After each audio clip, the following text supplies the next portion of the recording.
última parte do nosso vídeo, do nosso trabalho, nós vamos calcular aqui as medidas de posição, tá bom? Que são extremamente importantes para o cálculos estatísticos, tá bom? Ah lá, medidas de posição. Depois da gente estruturar, organizar os dados em tabelas, em gráficos, podemos obter medidas que são representativas e que resumem o comportamento de um conjunto de dados observados, né? E aí, as medidas de posição, né, ou medidas de tendência central, que a gente estuda aqui, vamos estudar e vamos, alguns casos a gente vai relembrar e outros a gente vai aprender. Vai ser a média aritmética, a mediana e a moda, tá? Muitos aqui conhecem média aritmética, por exemplo, e a gente usa muito em escola, né? Principalmente no boletim, né, galerinha? Então, mas para quem não conhece ou para quem não ligou o nome à pessoa, vamos dizer assim, vamos ver o que é a média aritmética. Então, aqui, ó, tem um exemplo justamente de escola. Tá lá na página 52, galera. Aqui, ó, você tem um exemplo, né, de uma média final de uma determinada disciplina, e aí, por bimestre, né, primeiro bimestre é 7, segundo bimestre é 5, terceiro bimestre 8,5, quarto bimestre 9,5. E aí, aqui, ó, a gente fala que esse aluno, né, oscilou bastante na nota de cada bimestre, e a gente quer saber qual foi a média, né, desse aluno. Então, a média, no caso, média aritmética, é você somar a quantidade aqui das notas e dividir pela quantidade. Por exemplo, aqui eu tenho 4 notas, porque são 4 bimestres. Então, eu somei e dividiu por 4. Deu 7,5, tá bom? Então, 7,5 é a média aritmética desses bimestres aqui. Agora, vamos supor que nessa escola, o boletim, né, o cálculo da média aritmética, seja muito parecida com o do colégio. No colégio, o que acontece? Cada bimestre tem um peso. Então, o primeiro bimestre tem peso 1, o segundo bimestre tem peso 2, o terceiro bimestre tem peso 3 e o quarto bimestre tem peso 4, tá? Então, o que acontece? Para eu calcular essa média com os pesos, a gente chama de média ponderada, tá? Tá aqui embaixo, ó. Então, a gente teria uma média ponderada. Por quê? Porque a média ponderada, ela depende do peso de cada bimestre nessa situação. Ou, às vezes, dependendo do caso, pode ter o tipo de frequência. Por exemplo, eu tenho uma situação que eu tenho uma empresa que 5 pessoas ganham R$1.000, 4 pessoas ganham R$5.000, 5 pessoas ganham R$10.000. Então, também é média ponderada, porque em vez de você repetir o mesmo salário 5 vezes, 4 vezes, você multiplica pela quantidade. Então, 5 vezes 1.000, 4 vezes 5.000, por exemplo, tá? Então, aqui, nesse caso do exemplo que eu falei dos salários, e nesse caso aqui do exemplo das médias, que é o que acontece no colégio, você vai multiplicar pelo peso dos bimestres. Então, por exemplo, ó, primeiro bimestre ele tirou 7, então você vai multiplicar por 1, tá? Porque peso 1. Segundo bimestre, ele tirou 5, você vai multiplicar por 2, que é peso 2. Terceiro bimestre, ele tirou 8,5, você vai multiplicar por 3. E o quarto bimestre, 9,5, você vai multiplicar por 4. E aí você vai dividir. Você vai dividir por quanto? Pela soma dos pesos. Então, aqui, ó, 1 mais 2 mais 3 mais 4 dá 10. Então, o valor aqui, que é multiplicado, né? Lembra, gente? Primeiro multiplica, depois soma. Deu 80,5, dividido por 10, deu 8,05. Por que deu maior que a média aritmética? Por causa dos pesos, né? Aqui, se a gente olhar, o que ele tem maior peso acaba sendo as maiores notas. Então, por isso que a média ponderada, nesse caso, acabou dando maior do que a média aritmética. Se fosse ao contrário, por exemplo, pode ser que desse menor.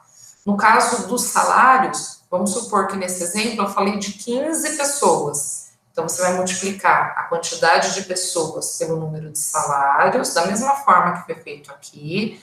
E aqui você vai dividir pela quantidade de pessoas. Então, se são 15 funcionários, você vai dividir por 15. Tudo bem? Então, média aritmética e média ponderada, tá? Mediana. O que é a mediana? Pessoal, mediana, deixa eu só diminuir aqui um pouquinho. Tá. Mediana é o termo simplesmente isso, que está no meio de uma sequência em rol, tá bom? Então, você coloca a sequência em rol e aí você acha a mediana. E ela é que está no meio. Então, ó, nesse exemplo, eu tenho essa sequência. 1, 5, 7, 7, 15, 16 e 17. Já está em rol, tá vendo? Aqui, se você olhar, eu tenho 7 números, né? Tem uma quantidade 7. Quem que está no meio? Coincidentemente, é o número 7. Então, a mediana aqui é o número 7. Por quê? Porque antes do 7, eu tenho 3 números. E depois desse 7 aqui, eu tenho outros 3 números. Então, o 7 é o termo que está no meio. Então, ele é a mediana. Tudo bem?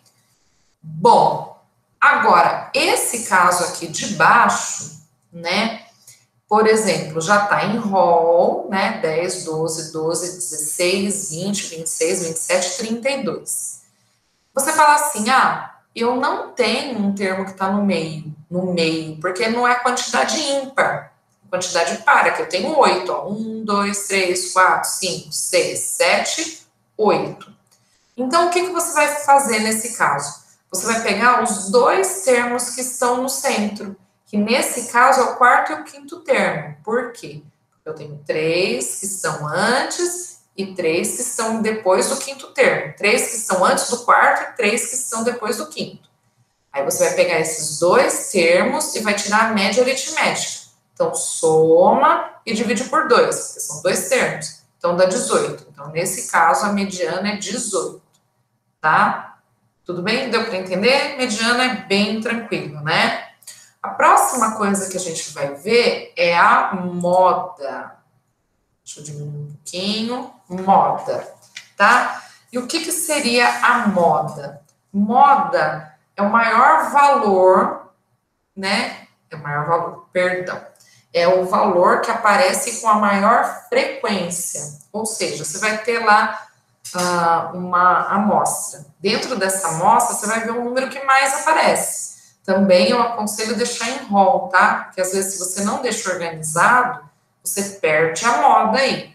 Então, ó, nesse caso, não tá em rol, tá? Eles não colocaram em rol. Mas dá uma olhadinha, ó. Qual que é o número que mais aparece? Ó, o 3. Tem 1, 2, 3. O número 3 aparece 3 vezes. O número 1 aparece uma vez, o número 9 aparece uma vez, o número 5 aparece uma vez, o 6 aparece uma vez. Então, quem que aparece mais vezes? É o número 3. Então, a moda é o número 3. Tudo bem? E nesse caso aqui, essa sequência, ele só tem um número que é a moda.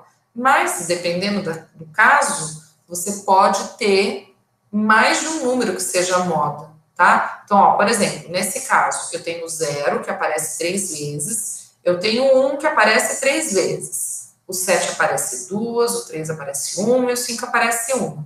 Então, nesse caso, eu tenho 2 modas, eu tenho o 0 e o 1. Então, pode acontecer isso? Pode. Nesse caso, eu chamo essa amostra de bimodal, porque ele tem 2 números que são a moda. Ou, às vezes, pode acontecer aqui, ó, não tem nenhum número repetindo. Nenhum que aparece várias vezes, que é a maior frequência. Então, nesse caso, a gente chama essa frequência de amodal, porque ela não tem, né, frequência, ela não tem moda. Então, ela é amodal. Beleza? Tá? Então, aqui eu tenho algumas medidas de tendência central, tá?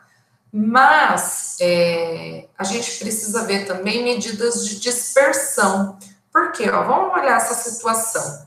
Aqui eu tenho um exemplo dado pela apostila, que está lá na página 57, que é uma situação de valores de dois tipos de ação, A e B. E aí eu calculo a média aritmética aqui delas e deu o mesmo valor de média aritmética, tá vendo? Ó, 30. Só que se a gente olhar o gráfico, né, a ação B, ela teve muita variação, olha lá. Mesmo eu tendo a média aritmética igualzinha, ela teve muita variação em relação à ação A. Então, eu preciso verificar qual que é a medida de dispersão. O que está acontecendo nessa amostra aqui, tá? Então, a primeira medida de dispersão que a gente vê é o desvio absoluto médio, tá?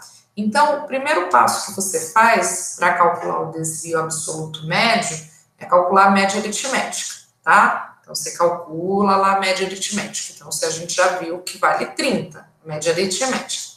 Depois, o que você vai fazer? Você vai pegar os valores, tanto da ação A quanto da ação B, por mês. Ah lá, por exemplo, janeiro, a ação A valeu 30, né? E a B valeu 40. Então, por exemplo, você vai lá por mês. Então, 30, você vai pegar o valor da ação e tirar o valor da média aritmética. Pode dar uma olhadinha, ó, que o segundo valor é sempre o valor da média aritmética de A, tá vendo? É que é a mesma média aritmética de B. Então, você vai fazer uma subtração, vai pegar o valor do mês e subtrair o valor da média. Vai achar o valor aqui, tanto de A quanto de B. Tudo bem? Depois que você fez isso, você vai fazer o quê? Você vai tirar um módulo de todas essas diferenças aqui, tá? Então, você vai pegar todos os módulos. Lembrando, módulo é sempre positivo. Então, o que vai acontecer? Módulo de 0 dá 0, módulo de 3 dá 3, módulo de 1 é 1, módulo de menos 2 é 2, e aí vai. E aí você vai somar os valores. Então, quer dizer que esse resultado aqui vai dar positivo, né? Porque o módulo é positivo. Somou, você vai dividir pela quantidade, tá? Que nesse caso são 12, né? Aí deu um valor de 1,17, né? No caso, o desvio, né? Desvio absoluto médio de A. A mesma coisa você vai fazer com B. É o mesmo tipo de cálculo. Deu 8,3. Então, o que você viu aqui? Que com base nos resultados, podemos concluir que a dispersão de valores da ação de B é maior do que a A. Porque em relação à média aritmética, né, o B teve muita variação. Então, ele teve um desvio de 8. Já o A não, o A teve bem menos variação, então o desvio dele é só 1,1, tá? Essa é a formulinha de todo esse procedimento que nós fizemos, tudo bem? A próxima medida de dispersão é a variância, tá? Então, o início é a mesma coisa, galera, mesma coisinha. Você vai pegar a média aritmética, ah lá, que é 30, continua sendo. Você vai pegar o valor de cada, tá? O valor de cada mês e vai subtrair, tá? Deu aqui também os valores, o mesmo da tabelinha lá anterior, que nós fizemos o desvio. E o que você vai fazer a partir daqui? Você vai elevar ao quadrado, tá? Então, olha lá, por exemplo, menos 2 ao quadrado é 4, tá vendo? E depois, esses valores elevados ao quadrado, de novo, você vai dividir por 12, tá? E aí vai dar o valor de 2,67. E essa é a variância, tá? Aqui é a formulinha da variância, mas é basicamente isso que eu acabei de explicar para vocês. E o desvio padrão nada mais é que a raiz quadrada da variância. Então, por exemplo, você achou aqui a variância. Desvio padrão é só tirar a raiz quadrada da variância. Beleza? Eu sei que foram muitas informações aí para vocês. Na sequência, vocês terão o trabalhinho, terão alguns dias para fazer. Tem esses vídeos explicativos, tá? Mas lembrando que eu estou à disposição. Dúvidas, não hesitem em me procurar para eu poder auxiliá-los. Tudo bem? Um beijo, fiquem com Deus, ótimo trabalho e tchau, tchau.